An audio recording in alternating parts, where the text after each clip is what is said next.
नाज़रीन आदाब, खबर दोपहर के साथ मैं हूं हिना जुबैर। नाज़रीन, 4 रियासतों में बीजेपी ने शानदार जीत रकम की है। पंजाब में भी आपने एक नई तारीख गढ़ दी है। असेंबली इंतखाबात के नताइज आ चुके हैं। आज का दिन बेहद खास रहने वाला है। क्या कुछ सियासी सरगर्मियां रहेंगी, इसी पर मबनी है हमारा आज का ये खास खबर दोपहर। चलिए शुरुआत करेंगे।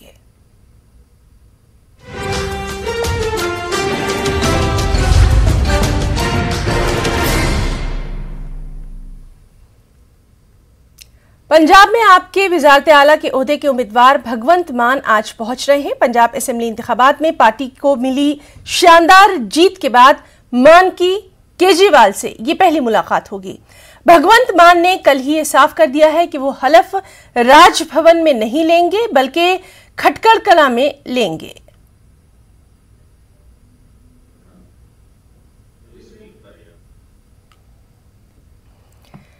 तो पंजाब में आपके वज़ारत आला के ओहदे के उम्मीदवार भगवंत मान आज दिल्ली पहुंच रहे हैं। अब से कुछ देर बाद वो दिल्ली पहुंच जाएंगे और जाहिर सी बात है कि पंजाब में जिस तरह शानदार जीत आपने दर्ज करवाई है, आम आदमी पार्टी ने दर्ज करवाई है, उसके बाद कहीं ना कहीं पार्टी के हौसले बुलंद हैं। और आपको बताएं कि भगवंत मान के नाम का जब ऐलान किया था अरविंद केजरीवाल ने, उस वक्त बाकायदा एक प्रेस कॉन्फ्रेंस उन्होंने करी थी और उसमें भी उन्होंने जब इस चेहरे को इंट्रोड्यूस करवाया था, तारुफ करवाया था, तो कई बातें कही थी और उसी वक्त उन्होंने अपनी पार्टी की जीत का यहां पर यकीन भी दिलाया था। सीधे रुख करेंगे हमारे साथी रवि मिश्रा का, जो कि दिल्ली से हमारे साथ इस वक्त मौजूद है। रवि, आपसे जानना चाहेंगे इस वक्त आप कहां पर मौजूद हैं और सबसे ज्यादा हलचल जाहिर सी बात है आप में देखी जा रही है आम आदमी पार्टी में। बिल्कुल ना, देखिए इस वक्त मैं मौजूद हूँ अरविंद केजरीवाल दिल्ली के मुख्यमंत्री के निवास स्थान के बाहर और यहाँ पर बेसब्री से इंतजार किया जा रहा है कि पंजाब के जो नए मुख्यमंत्री हैं भगवंत मान राघव चड्ढा, वो यहाँ पर पहुंचेंगे। एक औपचारिक मुलाकात हो सकती है अरविंद केजरीवाल और भगवंत मान के दरमियान। बिल्कुल, पंजाब की राजनीतिक दृष्टिकोण से देखें तो ये मुलाकात अपने आप में बेहद महत्वपूर्ण मानी जा रही है। माना जा रहा है कि आगे किस तरह के से इस रणनीति के साथ आम आदमी पार्टी पंजाब में उतरेगी, क्योंकि जो प्रचंड बहुमत आम आदमी पार्टी को मिला है, ये कहीं ना कहीं ये इस और भी इशारे करता है कि आने वाले समय में आम आदमी पार्टी की तरफ एक बड़ी जिम्मेदारी होगी। जो वादे, जो इरादे आम आदमी पार्टी करके चुनाव में उतरी है, उनको अब पूरा करने का समय आ गया है। बात करें थोड़ी देर पहले ही, जो कि पंजाब के पायल विधानसभा सीट से जो विधायक है मनविंदर सिंह, वो आम आदमी पार्टी से मुलाकात कर यहाँ से निकले हैं। और बता दें आपको कि सूत्रों के मुताबिक कि भगवंत मान और राघव चड्ढा बाय रोड पंजाब से दिल्ली पहुंच रहे हैं। तकरीबन 4 से 5 घंटे का समय उनको लगेगा और वो अरविंद केजरीवाल से आज मुलाकात करेंगे। इस मुलाकात के बाद वापस पंजाब पहुंचेंगे और जहां पर तमाम जो विनिंग कैंडिडेट है आम आदमी पार्टी से मोहाली में, पंजाब में, वहां उनके साथ बैठक होगी। विधायक दल का नेता चुना जाएगा और आगे की रूपरेखा, तैयारी कह सकते हैं आप कि औपचारिक रूप से शुरू हो जाएगी। रवि, थोड़ा सा पीछे जाना चाहेंगे और आपसे हम जानना चाहेंगे, चूंकि आपने जो किसान तहरीक, किसान आंदोलन था उसको भी कवर किया था। कांग्रेस में अगर हम देखें, बहुत अच्छी पोजीशन थी पंजाब में, लेकिन धीरे धीरे कांग्रेस कहीं ना कहीं अपनी ही तोड़फोड़ का शिकार होती गई और जो बहुत अहम मुद्दा था, जिसको बहुत आराम से लेकर वो पंजाब की सियासत में उतर सकती थी, शायद वो कन्विंस नहीं कर पाए। क्योंकि आपने किसान तहरीक को कई बार कवर किया, वहां आप मौजूद रहे हैं, आपने साफ तौर पर देखा था कि कहीं ना कहीं कांग्रेस से कुछ चूक हुई पंजाब में। बिल्कुल, देखिए साफ तौर पे कांग्रेस की सबसे बड़ी नाकामी आप अगर बात करें तो जिस तरीके से कांग्रेस का ये आपसी मतभेद था, कहीं ना कहीं पंजाब के चुनाव में इसका बड़ा प्रभाव पड़ा है। देखिए, राजनीति में सबकी महत्वाकांक्षा होती है, मगर महत्वाकांक्षा जनता जनार्दन से ऊपर नहीं। कहीं ना कहीं जनता जनार्दन को ये बात भली भांति समझ में आ गई थी कि जिस तरीके से लंबे समय से कैप्टन अमरिंदर सिंह पंजाब के बतौर मुख्यमंत्री थे, एक बड़े नेता का पार्टी का दामन छोड़कर चले जाना, भाजपा के साथ गठबंधन कर चुनाव में उतरना और कहीं ना कहीं कांग्रेस को बीच मझधार में अकेले छोड़ जाना, कहीं ना कहीं अरविंद केजरीवाल के लिए एक प्लस पॉइंट जरूर साबित हुआ। आम आदमी पार्टी ने अपने वादों के साथ, दिल्ली मॉडल के साथ पंजाब में चुनाव लड़ा और ये मॉडल पंजाब की जनता को समझ में आया। इसीलिए कहते हैं कि लोकतंत्र में जनता जनार्दन ही सर्वे सर्वा है और इसका नतीजा कहीं ना कहीं पंजाब विधानसभा के चुनाव के परिणाम बिल्कुल बखूबी देते हुए नजर आ रहे हैं। रवि मिश्रा, ये भी आपसे जानना चाहेंगे, अरविंद केजरीवाल और आम आदमी पार्टी के लिए अब पंजाब की राह इतनी आसान नहीं है। कई ऐसे मुद्दे हैं जिस पर हमने देखा था कि दिल्ली की जो हुकूमत थी उस वक्त की और कांग्रेस की जो हुकूमत थी वो कहीं ना कहीं टकराव में नजर आती थी, चाहे पराली की बात करें, चाहे जो पोल्यूशन है उसकी बात करें। अब ये तमाम चैलेंजेस जरूर आम आदमी पार्टी के सामने होंगे पंजाब में। बिल्कुल, देखिए साफ तौर पर जब कांग्रेस की गवर्नमेंट हुआ करती थी पंजाब में और जिस तरीके से हर साल दिल्ली में पोल्यूशन का मुद्दा उठाया जाता था तो ये कहा जाता था कि हरियाणा और पंजाब से पोल्यूशन दिल्ली में आ रहा है, मगर अब मौजूदा सरकार दिल्ली में भी आम आदमी पार्टी की होगी और पंजाब में भी आम आदमी पार्टी की होगी। तब देखना दिलचस्प होगा कि आरोप प्रत्यारोप का दौर कैसा होगा। क्या ये पोल्यूशन का जो मुद्दा है, पराली का जो मुद्दा है, ये सुलझ जाएगा? बाकी जो मुद्दे हैं, जिन मुद्दों के साथ पंजाब में आम आदमी पार्टी ने प्रचार प्रसार किया, जिस तरीके से वहाँ के जो ड्रग्स पैडलर हैं, ट्रांसपोर्ट में करप्शन है, बात करें वहाँ पर जो शराब की बात करें, वहाँ पे जो यूथ है वो नशे की चपेट में है, रेत माफिया का वहाँ वर्चस्व है, इन तमाम चीजों को दुरुस्त करना अरविंद केजरीवाल के लिए एक बड़ी प्राथमिकता होगी। एक बड़ी चुनौती के रूप में अगले 5 साल आम आदमी पार्टी को वहाँ पर काम करना होगा और यही मौका है कि अब काम करके दिखाना है। अरविंद केजरीवाल ने पहले ही अपने संबोधन में कहा था, इन लोगों ने मुझे बहुत कुछ कहा, इन लोगों ने मुझे आतंकवादी तक कहा, मगर पंजाब की जनता ने साबित कर दिया है कि मैं देशभक्त हूँ और ये जो चुनाव के परिणाम है कहीं ना कहीं आम आदमी पार्टी के फेवर में आ गए। अब देखना ये होगा कि ये किस तरीके से मंत्रिमंडल का विस्तार करते हैं, मंत्रिमंडल में किन नए चेहरों को स्थान देते हैं और क्या ये मंत्रिमंडल पंजाब में अगले 5 साल तक टिक पाएगा और टिक पाएगा तो किस तरीके से पंजाब का विकास और विस्तार होगा, ये दिखने वाली बात होगी। जी रवि, आपकी इसी बात को आगे बढ़ाएंगे और दिल्ली के बाद पंजाब, पंजाब के बाद आगे की जो दूसरी स्टेट्स है वहां पर भी अब आम आदमी पार्टी जो है अपनी मौजूदगी जरूर दर्ज कराना चाहेगी।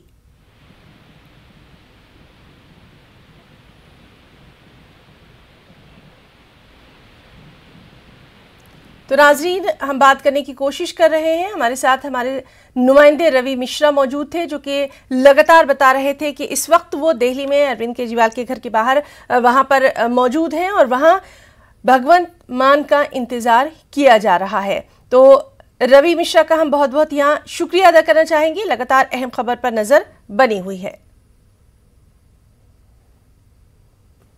और पंजाब के आप रुकन असेंबली मनविंदर सिंह से हमारे नुमाइंदे ने खास बातचीत की। इस बातचीत में उन्होंने कहा कि हमें पंजाब के लिए दिन रात मेहनत करना है। के लिए मनविंदर सिंह जी हैं जो कि पायल से विधायक चुने गए हैं।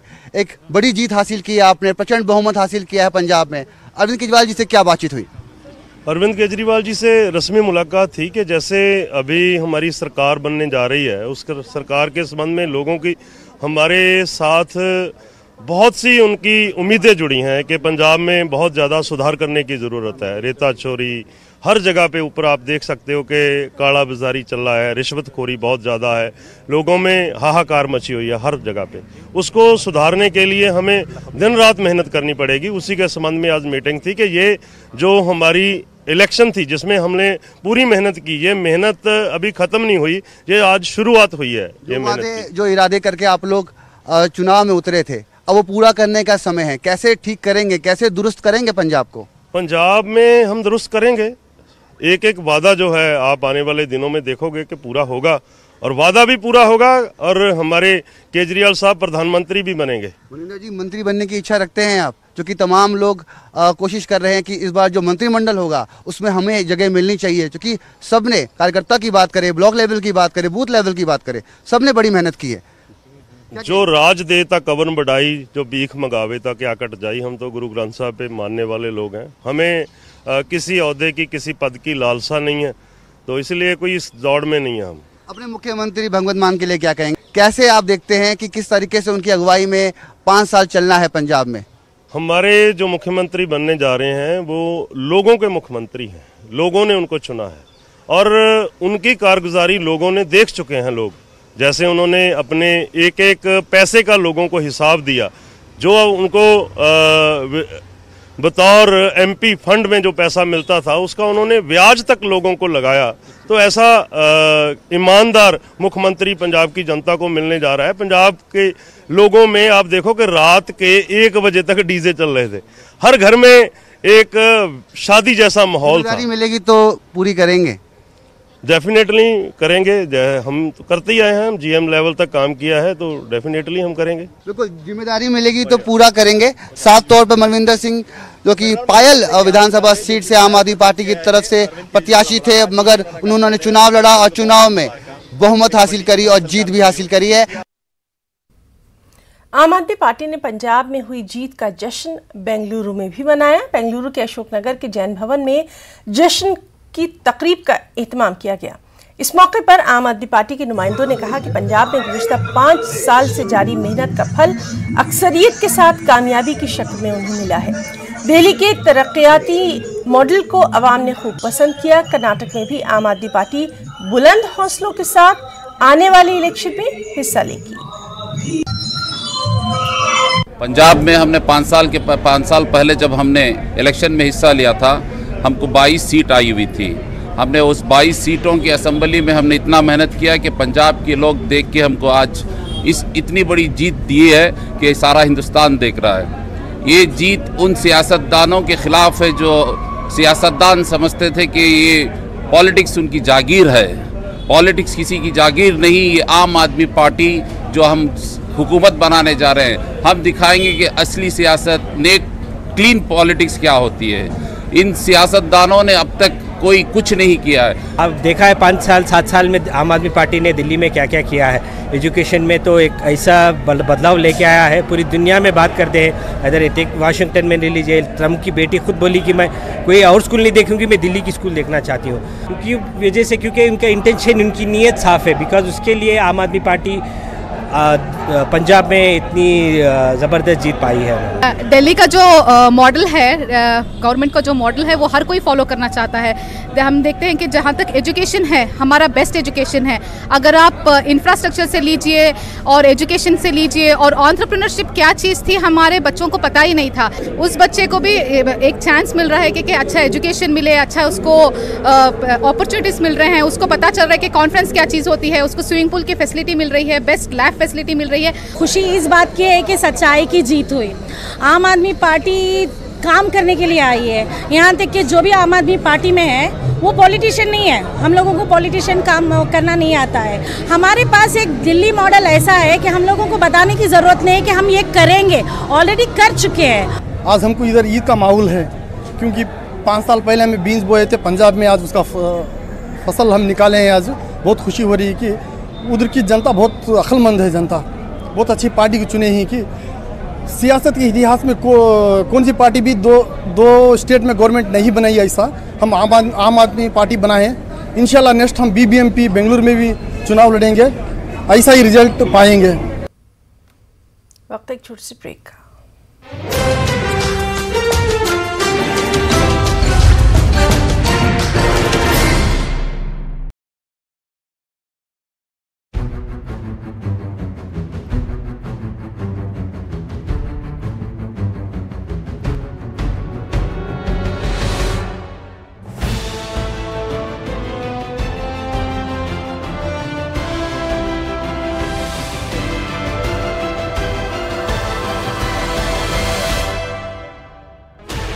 Sixteen channels, 15 languages, 26 states, 1,200 plus reporters, 66.9 crore viewers. India's largest news network, News 18 Network.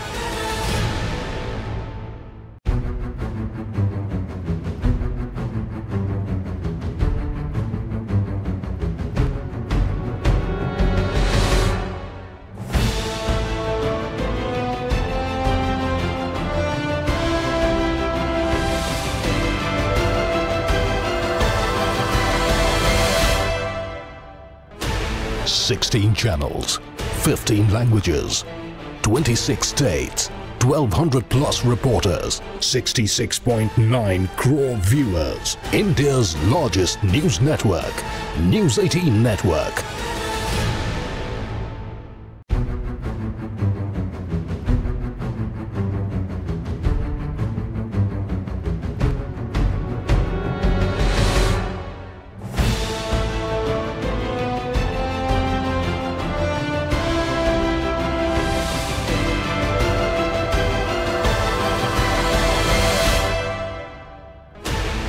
360.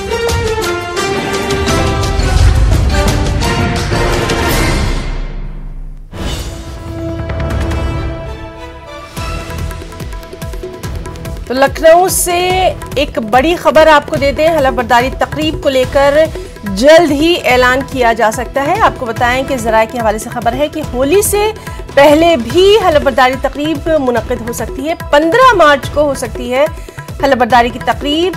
हालांकि अभी हतमी फैसला होना बाकी है और इसमें वज़ीर-ए-आज़म नरेंद्र मोदी और अमित शाह की शिरकत भी मुतवक्के है।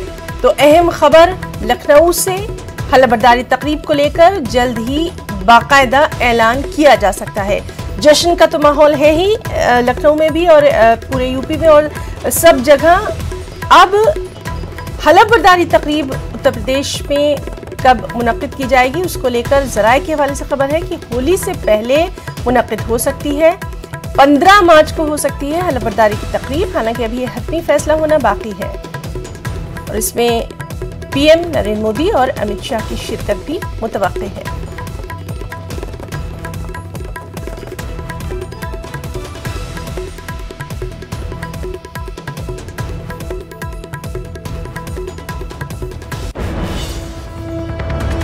पांच रियासतों के असेंबली इंतखाबात के नतीजे बहुत कुछ बयान कर रहे हैं और खासकर उत्तर प्रदेश के नतीजे काफी चौंकाने वाले आए हैं। तकरीबन 3 दहाई के बाद ऐसा होगा जब किसी पार्टी की दूसरी बार यूपी में हुकूमत बन रही है। इस बार उत्तर प्रदेश के इंतखाबात में अपोजिशन के लिए जितना अच्छा मौका था, शायद ही आने वाले कई बरसों में ऐसा मौका उसके हाथ लगे। चाहे वो महंगाई का मुद्दा हो, बेरोजगारी हो, आवारा मवेशी हो, कोरोना के बाद लाशों पर सियासत की बात हो, नतीजों में इनका कोई असर दिखाई नहीं दिया। पसमानदा तबके के लीडरों ने समाजवादी पार्टी का दामन पकड़ा और रियासत की सियासत में हिंदुत्व बनाम समाजी इंसाफ की लड़ाई आमने सामने रही। लेकिन रिजल्ट बता रहे हैं कि अपोजिशन इस लड़ाई में कामयाब हो ही नहीं सका। सबसे ज्यादा हैरत बीएसपी यानी मायावती की पार्टी को लेकर हो रही है। सवाल ये पैदा होता है कि आखिर मायावती का जो अपना कोर वोट बैंक यानी उनका जो अपना एक वोट बैंक हुआ करता था वो कहां गया। उन्नाव, लखीमपुर खीरी, हाथरस जैसी सीट को भी अपोजिशन भुना नहीं पाई। बहरहाल एक बार फिर योगी की हुकूमत बनने जा रही है। अपोजिशन को फिर 5 साल जमीनी सतह पर मेहनत करना होगी और भीड़ को वोट बैंक में कैसे तब्दील किया जाए इस पर खास गौर फिक्र करने की जरूरत है। और इस सब के बीच में आपको बताएं कि बयानात का सिलसिला तो जारी ही है, साथ ही साथ ट्वीट के जरिए भी तमाम तर लीडरान जो रिजल्ट आए हैं उन पर अपना रद्द-ए-अमल दे रहे हैं। जैसे कि जो अखिलेश यादव हैं उन्होंने उत्तर प्रदेश की आवाम का शुक्रिया अदा किया। सीटें 1.5 गुना करने के लिए उन्होंने शुक्रिया अदा किया आवाम का। उन्होंने कहा कि वोट फीसद 1.5 गुना करने के लिए आवाम का शुक्रिया। बीजेपी की सीटों को कम किया जा सकता है। बीजेपी की सीटें कम होने का सिलसिला लगातार जारी रहेगा। कुछ भरम दूर हो गया, कुछ आगे हो जाएगा। इसी तरह से योगी आदित्यनाथ ने ट्वीट किया कि ये जमहूरियत की जीत है। तो बयानात और ट्वीट का सिलसिला लगातार जारी है। जिस तरह से योगी आदित्यनाथ ने लिखा कि ये जमहूरियत की जीत है। इंतखाबी नताइज के बाद समाजवादी पार्टी के दफ्तर के अंदर और बाहर सन्नाटा पसरा है। पूरे इंतखाबी मरहले में जहां सबसे ज्यादा चहल पहल दिखाई दी थी, आज वहां सन्नाटा पसरा है। एक तरफ बीजेपी के ऑफिस में जहां जश्न का माहौल है, वहीं अपोजिशन में खामोशी है।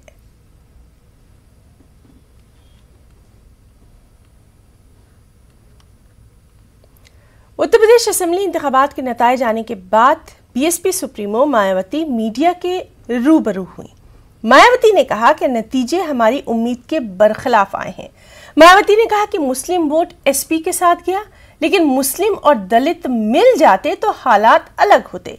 मायावती ने यह भी कह दिया कि बीएसपी के बारे में गलत तशहीर की गई, पर बीएसपी कारकुन हिम्मत ना हारे, एक दिन हम जरूर कामयाब होंगे। और कल यूपी विधानसभा चुनाव के बीएसपी की उम्मीद के विपरीत जो नतीजे आए हैं, तो उससे घबराकर व निराश होकर पार्टी के लोगों को कतई भी टूटना नहीं है, बल्कि उसके सही कारणों को समझकर व उनसे बहुत कुछ सबक सीखकर अब हमें अपनी पार्टी व मूवमेंट को फिर से आगे बढ़ाना है तथा आगे चलकर सत्ता में भी ज़रूर आना है। तभी फिर यहाँ गरीब, असहाय, दुखी, पीड़ित व कमज़ोर वर्गों के लोगों का सही से भला हो सकता है। और अब तो इनके प्रति जातिवादी मानसिकता रखने वाली पार्टियों के साथ साथ जातिवादी मीडिया भी, जिसमें सोशल मीडिया भी शामिल है, ये भी नहीं चाहता है कि यहाँ के खासकर गरीब, दबे कुचले, गरीब व लाचार लोग बाबा साहब की मूवमेंट के मुताबिक चलकर सत्ता की मास्टर चाबी खुद अपने हाथों में लें और उसके लिए वे किसी भी हद तक गिरकर अपना गंदा व घिनौना आदि खेल खेलते रहते हैं। इसलिए यूपी का वर्तमान चुनाव परिणाम बीएसपी के करोड़ों लोगों की रात दिन की कड़ी तन मन धन की मेहनत का।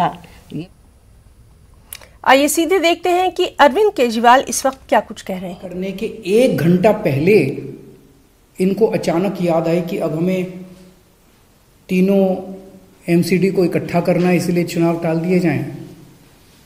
तो लोग कह रहे हैं कि एमसीडी को इकट्ठा करना, एक करना तो बहाना है, मकसद चुनाव टालने का था। क्योंकि बीजेपी को लग रहा था कि दिल्ली में अब अगर चुनाव होंगे तो आम आदमी पार्टी की जबरदस्त लहर है, बीजेपी उस लहर में बह जाएगी और बीजेपी हार जाएगी, इसलिए चुनाव टालने के मंशा से ये किया गया। दूसरा ये भी लोग कह रहे हैं कि चुनावों का तीनों नगर निगम एक साथ करने से क्या लेना देना है। आज 3 नगर निगम है, दिल्ली में 272 वार्ड हैं, कुछ इसमें कुछ इसमें कुछ इसमें। तो तीनों नगर निगम के काउंसलर अपने अलग अलग नगर निगम में बैठते हैं। चुनाव हो जाने दीजिए, अगर तीनों को इकट्ठा भी कर दोगे आप तो वो एक जगह बैठने लग जाएंगे। दोबारा चुनाव कराने की क्या जरूरत है, अभी चुनाव रोकने की क्या जरूरत है, चुनाव टालने की क्या जरूरत है। चुनाव करवाओ, नए काउंसलर आएंगे और नए काउंसलर जो भी आएंगे वो जब तक तीनों नगर निगम है तीनों में बैठ जाएंगे, एक नगर निगम होगा वो एक साथ आके बैठ जाएंगे। तो चुनाव टालने की तो जरूरत ही नहीं थी। लेकिन मकसद तीनों नगर निगम एक साथ करने का नहीं था। अगर करना होता तो 7 साल में कर लेते ये लोग। मकसद था चुनाव टालने का। ये देश के लिए अच्छा नहीं है। दोनों चीजें अच्छी नहीं है। जो केंद्र सरकार ने चिट्ठी लिख के चुनाव टालने को कहा वो भी ठीक नहीं है, और चुनाव आयोग केंद्र सरकार के सामने झुक गया और चुनाव टाल दिए, ये भी अच्छा नहीं है जनतंत्र के लिए। मेरी हाथ जोड़ के प्रधानमंत्री जी से अपील है, प्रधानमंत्री जी, सरकारें आती जाती रहेंगी, कल आप भी नहीं होंगे, कल मैं भी नहीं होऊंगा। हम इम्पोर्टेंट नहीं है, लोग इम्पोर्टेंट नहीं है, पार्टियां इम्पोर्टेंट नहीं है, देश इम्पोर्टेंट है। तो दिल्ली की सियासी सूरत हाल, उसके बारे में भी अरविंद केजरीवाल लगातार बात कर रहे हैं, मीडिया से खिताब कर रहे थे। इस वक्त हम सीधे रुख करना चाहेंगे लखनऊ का। हमारे साथ मौजूद है हमारे साथी तारिक कमर। तारिक, आपसे जानना चाहेंगे, जिस तरह से लगातार यूपी इलेक्शन के बाद अब नतीजे आ चुके हैं और हर पार्टी जो है कहीं ना कहीं अपना जो मुहासबा है वो करना शुरू उसने कर दिया है। समाजवादी पार्टी की तरफ से हम आपसे जानना चाहेंगे, सबसे ज्यादा जोश व खरोश नजर आया, सबसे ज्यादा वादे नजर आए, सबसे ज्यादा ये यकीन दहानी कराई गई कि बस अब इन्हीं की सरकार आएगी। लेकिन जब कल नतीजे आए वो बिल्कुल बरक्स थे। कहां पर कमी आपको दिखाई दे रही है?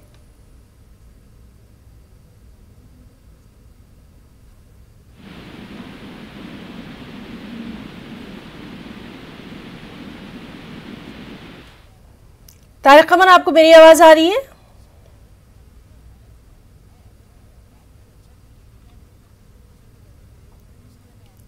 तारिक, आप मुझे सुन पा रहे हैं?